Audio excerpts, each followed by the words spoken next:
Do I look skinny fat? I know I'm not perfect, but that's a common concern about losing a lot of weight on a GLP-1. A year ago, I was 305 pounds. I've since lost 75 pounds. I'm down to 230. I still have a little bit to go, but the next year or so is going to be now trying to gain muscle as I continue to lose some fat. But I wanted to address concerns about losing fat and muscle and looking skinny fat if you go on a GLP-1. So as you can see, I'm here in my garage space, my workout room. I know you might be thinking, hey Matt, I don't have a big power rack like this. I don't have a pull-up bar or a bunch of weight plates and a barbell. And the good news is that's not what I'm here to talk about. This just happens to be the only space I can fit any of this in the house. Outside of the house, it's in my garage. It's kind of hot right now. I actually bought this way back in COVID when I knew I was going to be stuck in the house for a while. As you can tell, I didn't end up using it all those many years ago as frequently. It's been sitting out here. I'm starting to get into it more now. But what I'm really here to talk about and something that's much easier to obtain are these things called adjustable or selectable dumbbells. These are from Rep. These are called the Quickdraws. I can do a whole video on these about how awesome they are. They're actually not that expensive as far as selectable dumbbells go. There's a metal knurled handle, which is really nice. And then you can buy any range. You can probably see it better over here of the weight plates. I think these go up to 50 because they have these little adjustable plates here, these fractional plates. And then you just slide, you stick them in their containers here. You click them down, click them up, depending on the weights that you want. And you can buy a set pretty inexpensively. I'll put a link in here. If you're interested, I'll do a video on those in particular. But what I'm here to talk about really is how you can lose fat rapidly with GLP-1s if you're on a GLP-1, and how you can preserve the muscle. And I think it's kind of a myth that if you lift, you're going to balance out your fat loss and the scale's not going to move. If you're obese, like I was, 305 pounds, I had to lose a large percentage, and I'm still working on narrowing that percentage down. But how do you lose a large percentage? I think I lost like 18 pounds the first month. You're not going to gain 18 pounds of muscle in a month. You're not going to gain 18 pounds of muscle in multiple years. Even if you're on steroids and you're pumping in the protein and the carbs, it's hard to gain pounds of muscle. So that's what my goal is over the next few years, put on 5 or 6 pounds of muscle by lifting regularly. It takes really dedication, multiple months, weeks, years of constant lifting. We'll talk about that. But also it's very important when you're on a GLP-1, in order to preserve the muscle mass, is to prioritize your protein. So calories are great. You want to make sure you're limiting your calories overall so you can maintain your deficit. Zepbound, Manjaro, whatever you're on, the GLP-1 that you're on will help with that. But target your protein. 1 gram per body weight is usually pretty good. 100 per lean mass is really good. You don't have to do 300 grams of protein. Shooting for 80 to 100 grams is what I was really after. I didn't build a whole lot of muscle. I don't think I built any muscle really. I was just trying to preserve the muscle that I did have. And the routine that I can show you here is really just an upper body workout. I do it 2 or 3 times a week now. 2 times a week is fine, especially if you're walking, sometimes staying active. What you really want to do while you're on a GLP-1 is to send the signal to your body that you're still using those muscles, and also eat enough protein to maintain those muscles. That way, as your body is going through this caloric deficit, instead of targeting generally your muscle mass and your lean body mass and your fat all together, the workout signals will let it know, hey, I'm still using this muscle, so keep the fat coming off, and you'll keep kind of maintaining the muscle. Like I said, it's kind of hard to gain muscle and lose fat. It takes a really long time to gain muscle. It's a lot easier to lose the fat the more overweight you are. So don't worry about that. You don't have to do a 5-day-a-week workout routine to maintain your muscle. So I'm going to show you real quick, not the full workout, just a couple of exercises that I do. All you really need, I got this bench, really inexpensive bench. It's adjustable, so I can do inclines really easy. I can do declines. I bought this when I was quite overweight, 300 pounds. I think this holds up to 500 pounds, maybe 450, so I could have done the barbell and work. Now I'm 230, so I can easily support me on the extra weight. It's not super thick. It's not the most comfortable bench ever. I thought it could do declines, but it's super uncomfortable for declines, but I don't do them anyway. So let's jump in. I'll just show you. I do this 2 days a week, 3 days a week, whenever I can remember to come out here. I only use the dumbbells. I won't change the weights. We won't get into the full workout. But basically what I do is I do all upper body focused. I can explain why I'm just focused on upper body. For those of you who might, don't skip leg day. There's no leg day for me right now. I probably will get leg days in it as I progress in the gaining of muscle. But basically for 15 years, I was carrying almost a 100-pound backpack with me everywhere I went, every single day, up and down stairs. And I had played soccer, volleyball, basketball for my entire life before. So my legs were pretty strong to start with. And then if you ever have known an overweight man that has been carrying weight for many years, you often will see they have gigantic calves and pretty thick thighs because a lot of the weight is upper body and we're just carrying this around, lifting, bending, everything we do. So you're kind of doing leg day every day. You still, if you have time or have the ability to do some squats, I could do squats on this bar. I don't do them because my back actually kind of hurts, so I need like a leg press machine. I'll start going to the gym for that. But I've just been focusing on upper body. I find that more appealing as hopefully my waist has been getting skinnier, and if I can make my upper body a little wider, I think that will be a nice pleasing effect for myself to feel like things keep working. So I'll show you what I do. It's basically flat bench. I do an incline bench so that way I can hit both middle, lower, upper pecs, and it gets some shoulders doing the upper presses as well. I don't even do really any back. You can do like a row. Sometimes I'll throw that in, but I'm focusing mainly on my shoulders and my arms. So I'll do the benches, laying down on the flat bench.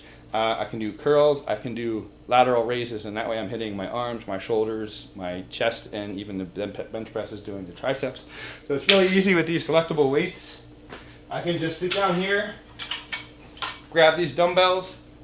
I can just lay into a nice flat bench position, and the good thing about dumbbells too is I can get a really nice stretch. So I can go deeper than I would with a barbell and just go up into bench presses. I don't have to worry about anyone spotting me. I don't have to worry about these falling down on my neck or crashing down on my face if I were to push it too hard. And then I do a nice set of 10 or 15, whatever, a lot heavier than this usually when I can try to fail around 15, but also focusing on getting this nice deep stretch down at the bottom. So that way I can do 3 sets of 10 with my chest. And then if you do want a superset, if you want to kind of mix up and optimize your time, because this is a chest press, it's very easy to just turn this around. You pretty much can grab the same weight. You can lift this up if you want to, just a bent over row. So as I'm resting from my bench press, I can throw in a bent over row here, go back to the bench press, do the bench press. That way I'm optimizing my time. Then I'll drop the weight, usually like the next 10 pounds down or so that I can go again to failure right into an upper pec bench press here. So this way I'm getting my pecs and I'm also getting my shoulders a bit more, and all kinds of pressing movements are always using your triceps, especially as I bring them in towards the top. So I can bring them in here, get my shoulders working a little bit. And then what I like to do from here as well, with the same weight if possible, is I can stay in this position, and then you can do a nice extended stretch curl without even having to get up.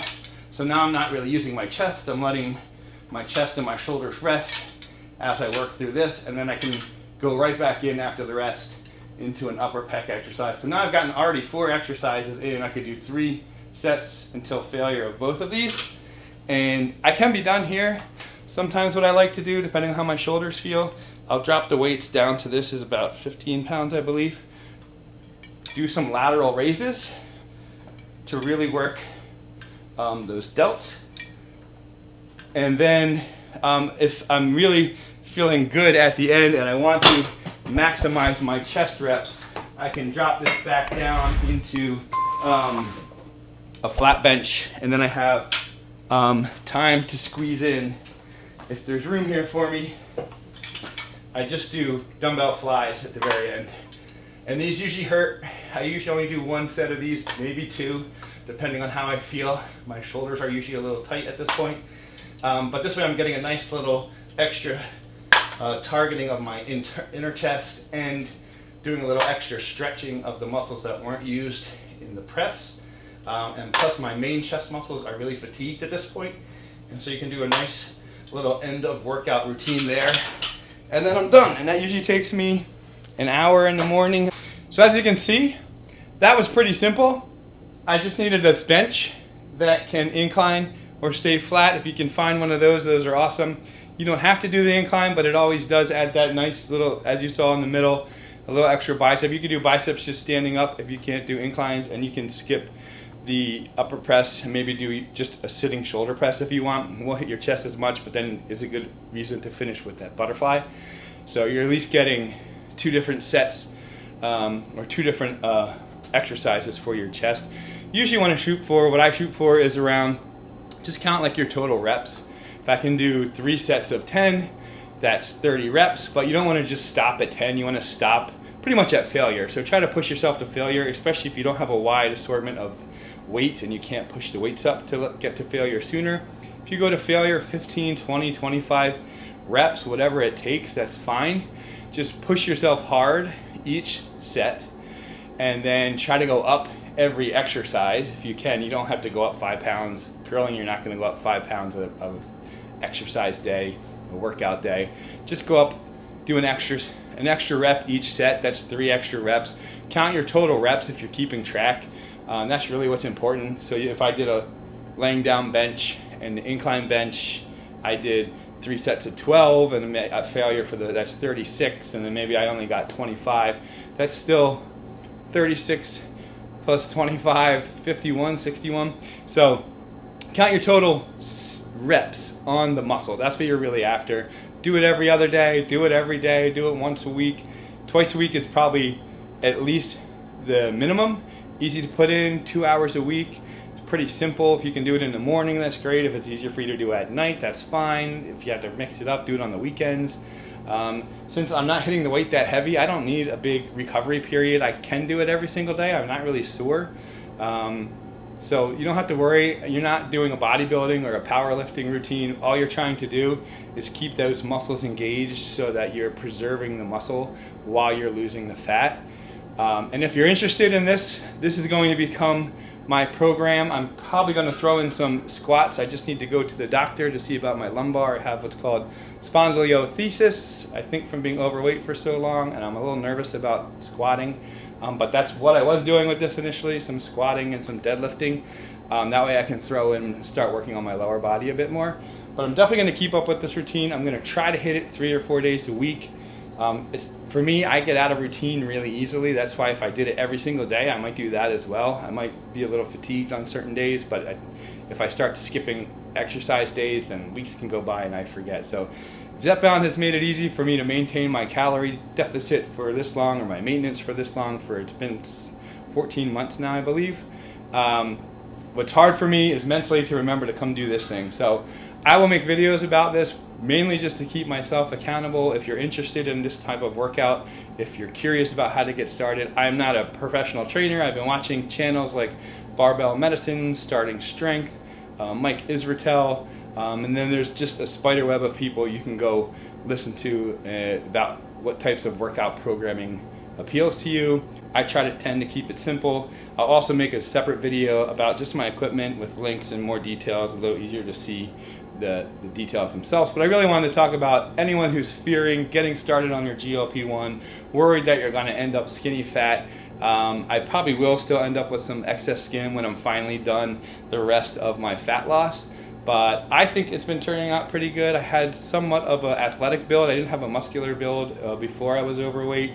But I think if you do this over time, as you're losing weight, you're going to find that you'll be pretty happy with the balance of weight loss and feeling a little stronger overall. So keep up the work. It's a long period. Just like losing weight, probably even more than losing fat. Fat loss comes quickly, especially the more overweight you are.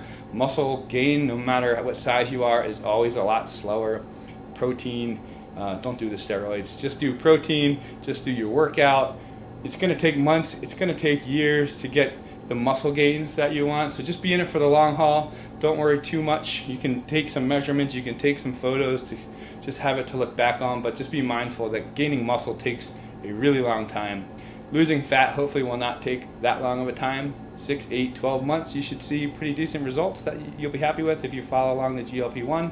And if you do both at the same time, you'll still lose the fat and hopefully you'll preserve a nice physique that you'll be happy with when you're done. So best of luck on your journey. If you have any questions about fitness routines, or if you want to know more about my diet, which is again not extreme, you'll see from my channel, I don't like extreme anything. I like maintainable, repeatable, simple, affordable things. So I'm going to do a little more videos on those as far as what I do. And if you have any particular questions or areas that you want me to get into, I'm more than happy to explain my thoughts on it. As I said, I'm not an expert. This is not doctor or physical advice. This is just my experience so far. So best of luck. Fill me in on the comments, and I'll talk to you later.